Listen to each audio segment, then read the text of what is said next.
What do the 16 days of activism against gender-based violence mean to those affected? And what drives the abuse of women and children in the country? How effective is government legislation aimed at ending the scourge of abuse?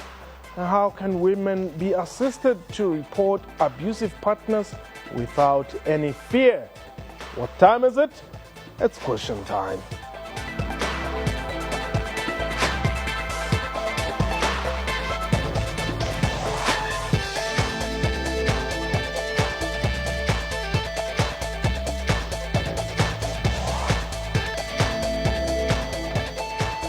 Hello and welcome to the show. My name is Paul Sedu. The 16 Days of Activism for No Violence Against Women and Children is a global campaign aimed at raising awareness of the negative impact of violence and abuse on victims. The campaign is held every year from 25th November to 10th December. Meanwhile, the recent report commissioned by the local NGO Save the Children South Africa indicate that the social and economic burden of violence against children in the country has cost the economy a whopping 238 billion rand in 2015 alone. Tonight, Question Time asks, what will it take to break the cycle of the abuse of women and children? We are live and therefore you can call us and air your views. The numbers to dial 0891104210. Our Twitter handle at Question Time 24. My guest today, she's from the Commission for Gender Equality. She's a commissioner there. And joining us from Pretoria is Gugu Xaba, who's from the Save the Children South Africa, and she's the program director there. Bomme, let me welcome you to the show. And you're now wearing a different cap. Congratulations. Thank you very much, Mfo. And thank you to the viewers. Yeah, we're looking forward to seeing more of, the good work that you're known to produce in your various capacities. Let's talk about the 16 days of activism. This thing that every year, come this period, the media is flooded with press releases and information and all that. Come December 10th, people go back to talking about Christmas. Yes. But what the campaign we're saying, it should be the 365 days. It should not only be the 16 days. It should be the 365 days where women and children are getting the respect and the protection they deserve.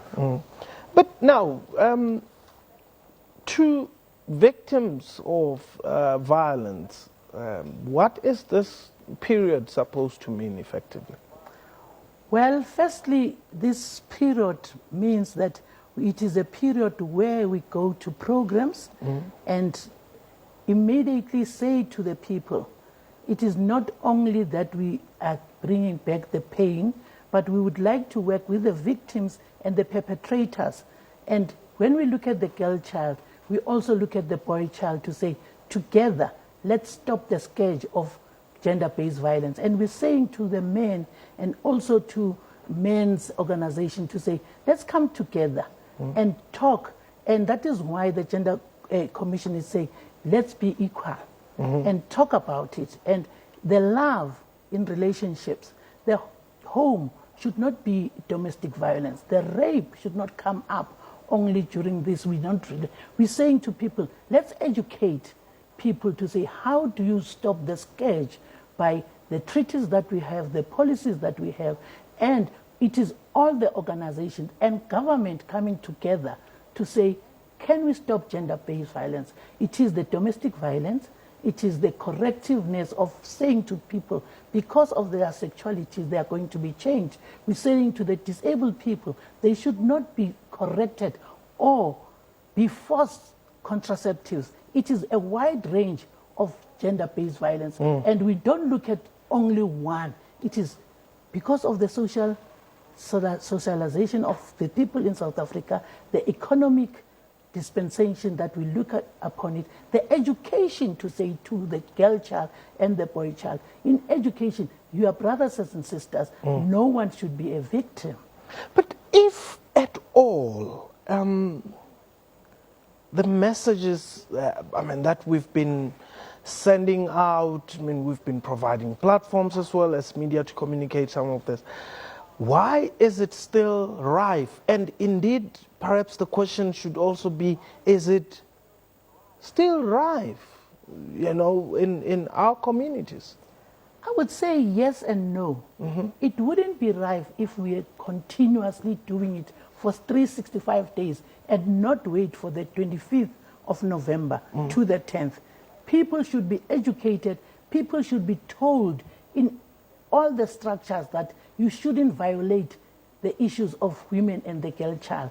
It comes, that is why I talk that you socialize people differently. There are treaties and rules that says, let's work together as men and women, as boys and girls. And it is the education system, it is the social development, it is the gender commission, the human rights commission to come together and preach this gospel together continuously. Gugu, Save the Children South Africa, what are the programs or perhaps projects that you are focusing on in this year's 16 days?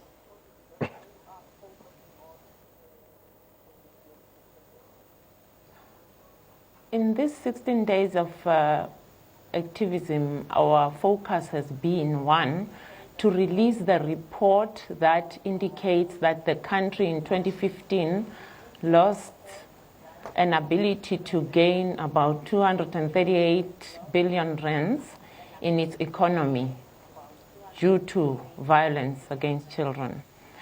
And in releasing that report, the aim was to sensitize individuals, communities, societies, and government that we have a huge potential to earn more, but we are not, because of the fact that we still have a lot of physical violence, sexual violence, and emotional violence that is inflicted on children only.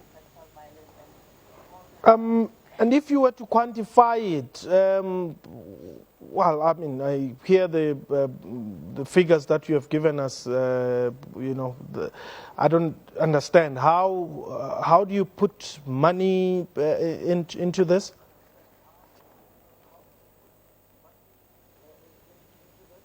Okay.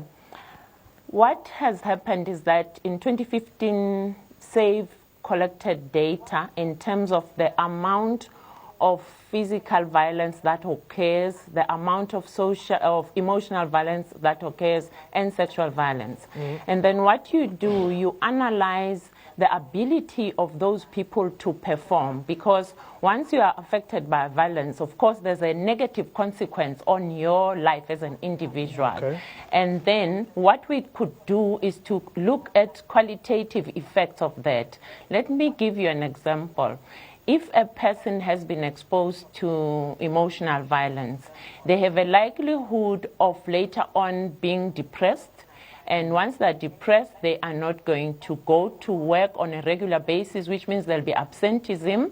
And due to the absenteeism, you are able then to calculate the cost it costs an employer when a person is absent. Okay. Or we also looked at the fact that people that are physically violated later on in life, their cognitive produce is lower, and then their income is lower, and later then you can quantify that into rands, and then you will know how much the country is losing, which means a person that is violated early in life, later on they earn less than they would if they were not violated. So that's how the costs are calculated. Oh, I see, okay. But this adequate government legislation to fight the abuse of both women and children? Yes, they are adequate, because they are rules where there's discriminating against children and women, and there is the trafficking rule where you find people traffic children, and there is PEPUDA where you say people must be given equal rights to everybody. And why should only be women and girl children?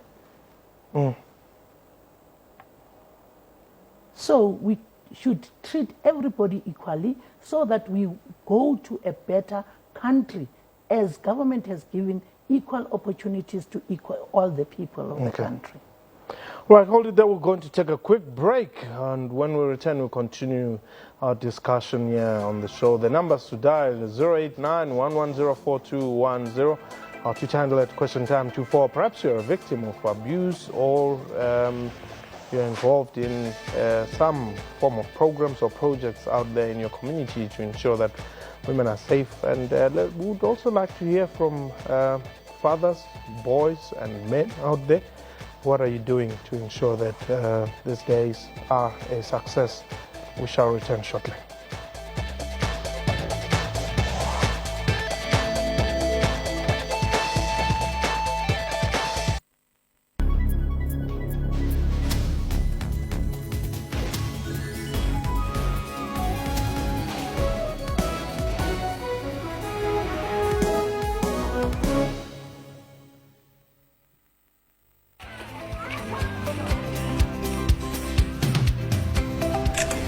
It's more than a gift, it's capturing summer magic.